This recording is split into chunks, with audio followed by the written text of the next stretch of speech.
Good morning, good evening, namaste, hola, bonjour, geremer, terve, and maraban. This is Namya Joshi, your host for the day. Welcome to episode 79 of the podcast Each One Teach 10, an amazing world of STEM, an inspiring venture where we'll be discussing that STEM is part of every day for every kid. We all will learn together how to build a STEM culture.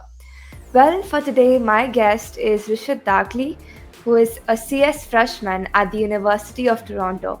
He loves researching and working with machine learning, especially computer vision.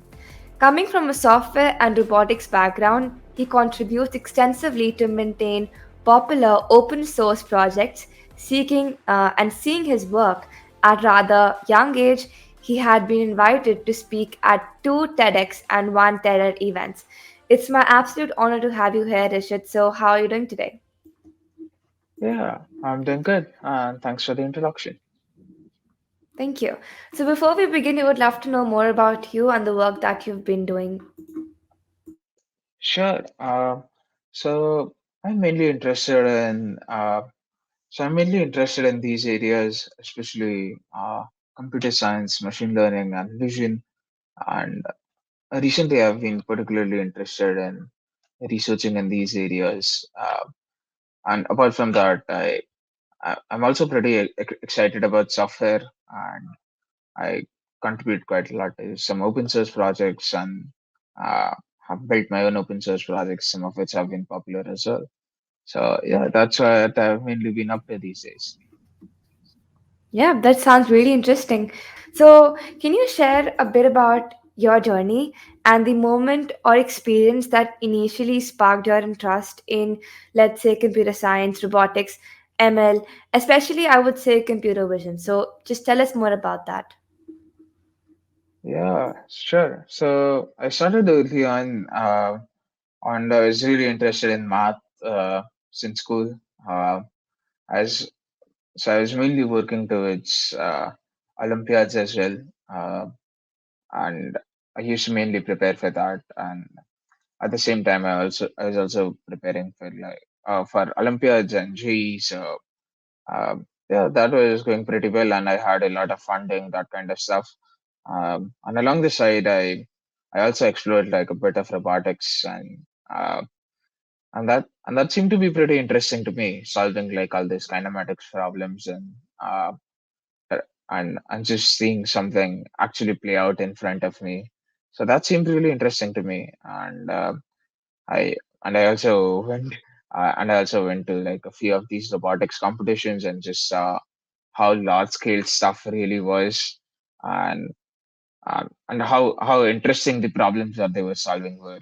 So all of that seemed really interesting to me, and I started developing an interest in robotics, and I worked in it and learned in it for quite a while, and soon I was introduced to machine learning pretty much just online. I had seen one of Lex Fridman's podcasts at that time, and around the similar time, I also saw Three Blue One Brown's video on gradient descent. I'd seen both of these like in 1 week, and that seemed really interesting because I had been doing math that was along similar lines. I had been solving similar problems uh, in my math earlier. So I thought, oh well, this is pretty interesting because I use pretty much the same math to solve interesting problems. So yeah, that's how I particularly got interested in learning algorithms and kind of switched my interest from robotics to more of learning algorithms. And as of visions, back when I was like starting to explore all of these areas, I I just thought that vision was a really interesting modality, and I think it is just like really fun for for me to work in this area. Uh, it it's it's kind of hard to properly put into words why I why I really liked working in the area. It's it's just that whenever I did, it was like a lot of fun. So I guess that's why. And there's a very interesting quote from a book I had read like a really long time ago. But that quote is but that quote is very close to why I do vision myself and why I'm interested in it. So this is from the Visual Reconstruction, which is a very popular book by Andrew Blake and Andrew Zimmerman. Uh, and they say we count it a great privilege to be working in a field as exciting as vision. On one hand, there is all the satisfaction of making things that work, of specifying in mathematical terms processes that handle visual information, and then using computer to bring that mathematics to life. On the other hand, there is a sense of awe at the sheer intricacy of creation. Of course, it is the biological scientists who are right in there, but computational studies in seeking to define visual processes in mathematical language have made it clear just how intrinsically complex must be the chain of events that constitute seeing something. So I do believe that this is one of the reasons I got interested in vision when I was starting out. It's just a really interesting modality, super rich modality. So yeah, that's how I got interested in these areas. Yep, that indeed sounds really fascinating.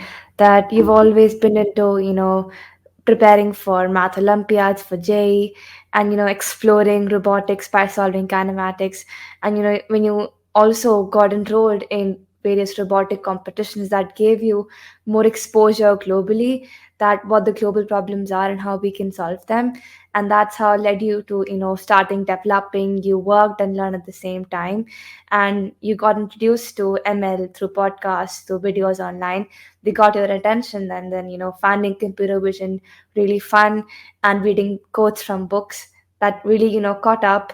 And then it led to a very inspiring journey to you learning at the same time and empowering other people across you. So yeah, thank you for sharing that. And I must say that, your GitHub profile reflects significant contributions to various open source projects. So, if I may ask, how did you get started with open source, and how do you see it shaping the future of software development? Yeah, sure. So back when I was starting out with computer science, I I most certainly had some formal resources which I had found like myself and started learning through those. These were like books or reference material or documentation and all that. So all of that was there, and I did use them quite a bit. But uh, and soon I found out that most popular projects that I have been using were already open source, and there is this rich community around them that that was working. And there are thousands of people working together to maintain the software to make sure the software that I use is usable, uh, to make sure it's bug free, all that.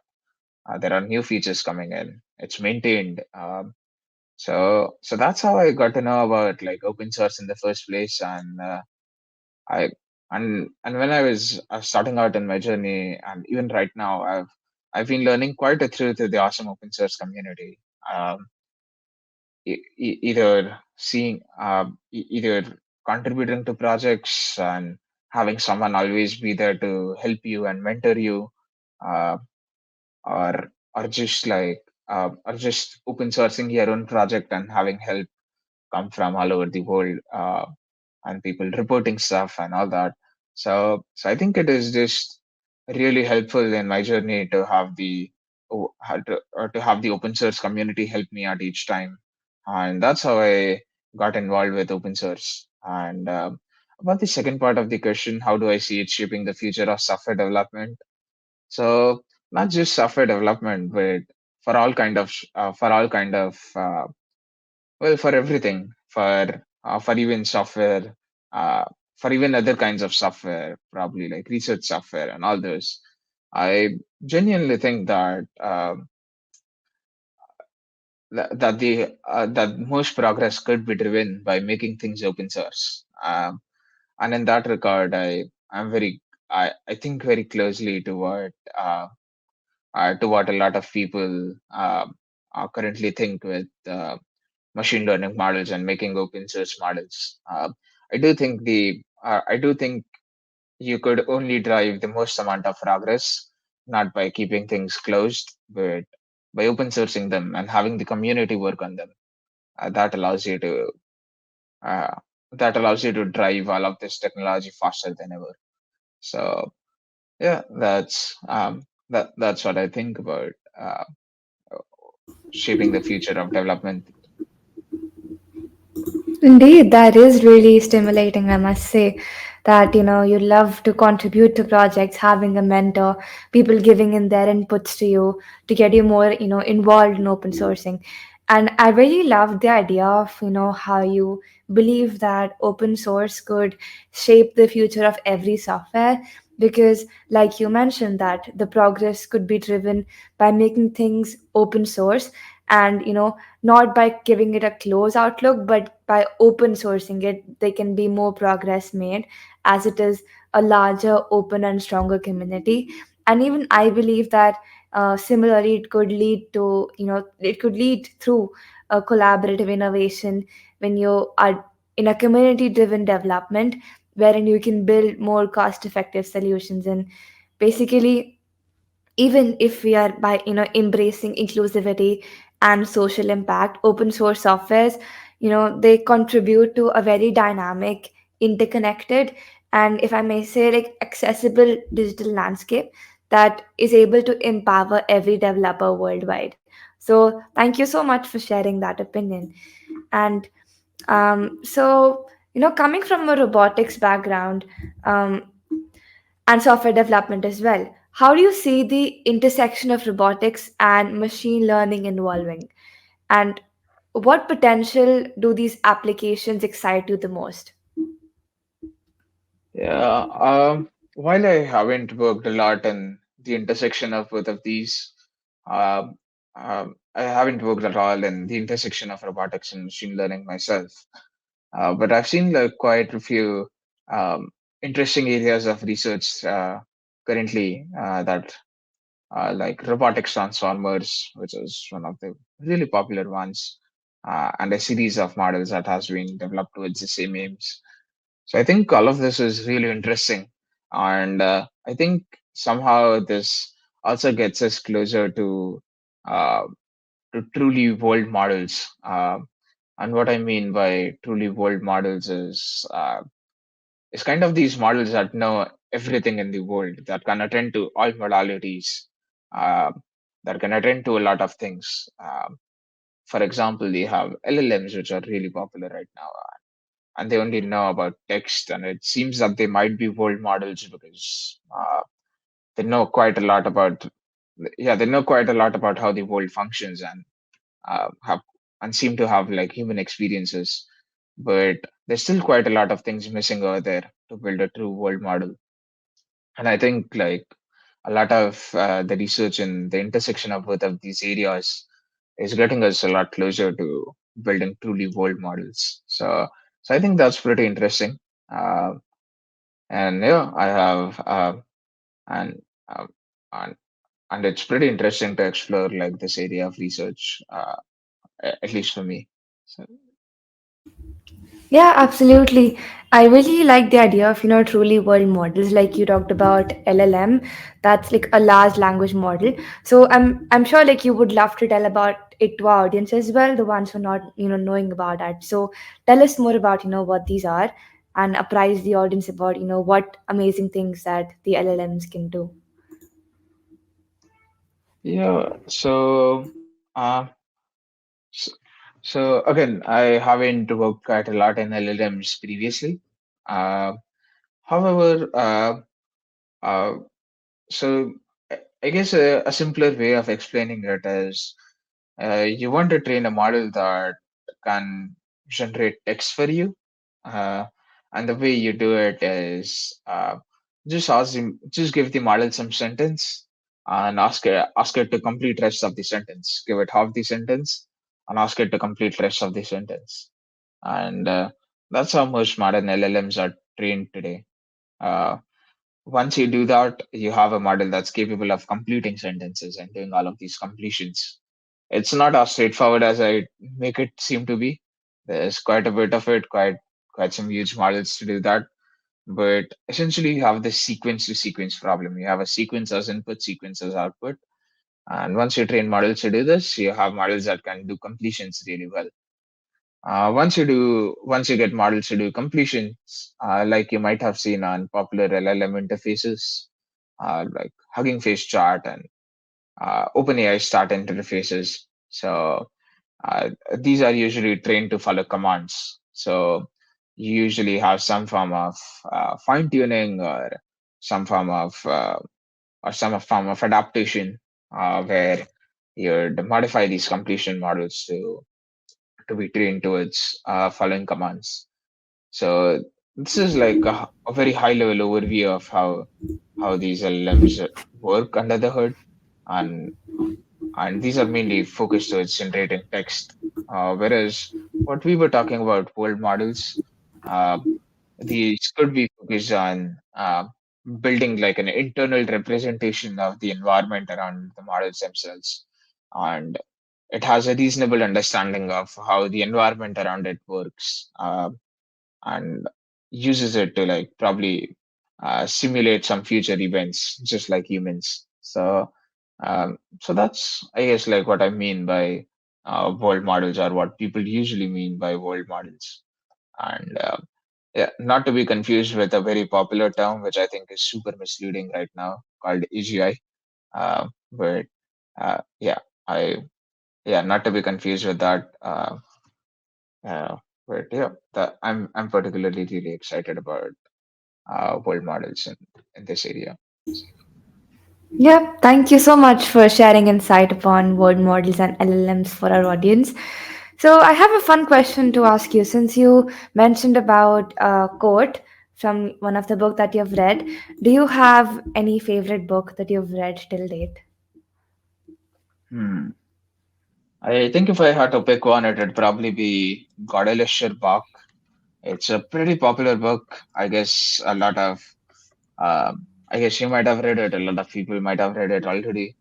But it's a really popular book, and I it's I suggest I suggest everyone should probably read it once. And it talks about like mathematics, art, and music. I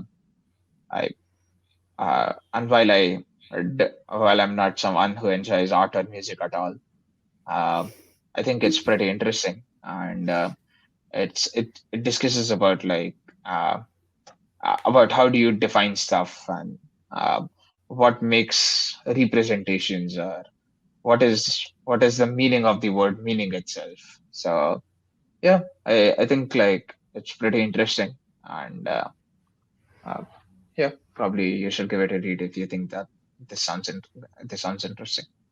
Yeah, it actually does, and I haven't read it yet, so of course I would go ahead and take a look at it because the way you said like the meaning of the word meaning that really got me there. So yeah, it sounds interesting, and I really recommend it to the audience as well to go and check it out.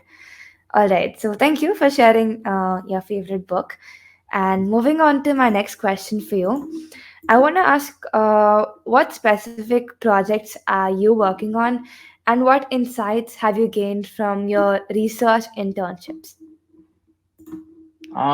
Sure. So yeah, currently I'm mainly working on vision models, mainly generative vision models around diffusion and so on.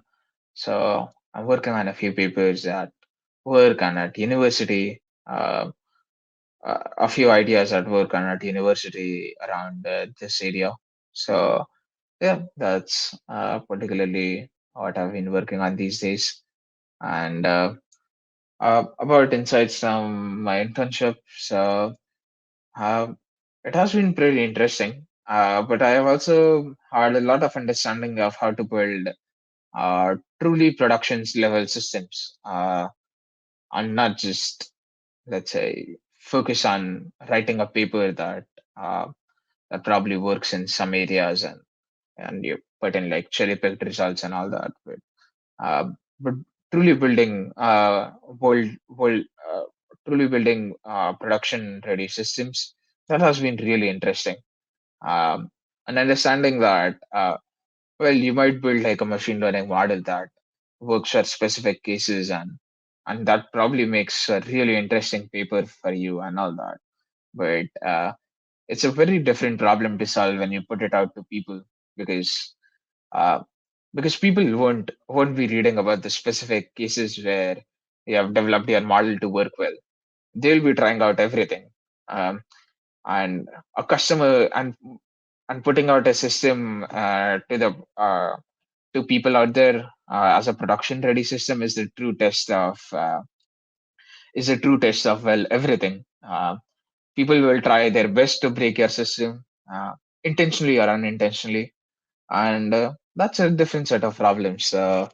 It's been pretty interesting learning about those set of problems as well, which I probably wouldn't have done if I wasn't like working in a company. So yeah, the overall that's been pretty interesting to learn from all of my internships. Yeah. Yes, indeed. Learning about problem solving in that way that, if people are trying to disrupt the work that you've been creating, so how you have to tackle through that is actually important. You mentioned about generative vision models, with diffusion. Could you talk a little bit more about that so that our audience would know more about what these are? Yeah. So mainly, if you have seen models that do text to image, that's one of the most popular applications of diffusion models today. So, so these class of models that usually are focused towards generating images, generating videos most popularly, but today these have been extended to generate pretty much everything. Uh, Mm-hmm. usually these are like the class of models that uh, generate videos and images, or have most popularly been applied to that area. Uh, so yeah, that's what diffusion models are aimed towards doing today, and that's, I guess, like a very brief overview of how they are used, and without talking about how they are built and how they are trained at all. Yeah, thank you. So, I also wanted to ask you, as a CS undergraduate at the University of Toronto, this is a very, question that people usually ask, and even I want to know that how do you manage to balance your academic responsibilities with your extensive involvement in research and even open source contributions? Hmm. So, yeah, this is a tough question to answer, because the honest answer to this is, uh, I which might not work for everyone, but seems to work well for me.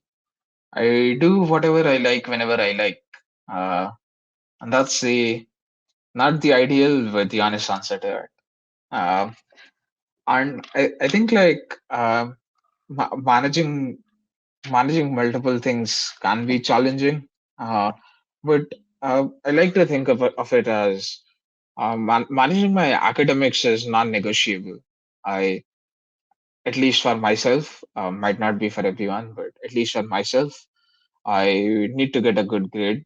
I need to do all the uh, I need to do all the difficult courses at university, and that's non-negotiable for me. So only after I do that, I can think of doing something else. Before I'm confident that I will get a good grade and work well through my courses, learn well through my courses, I can't think of doing anything else. So that's how I try to think about it. I I I have this thing which is non-negotiable, and for the rest of the time, I try to see how much research and open source stuff I could do.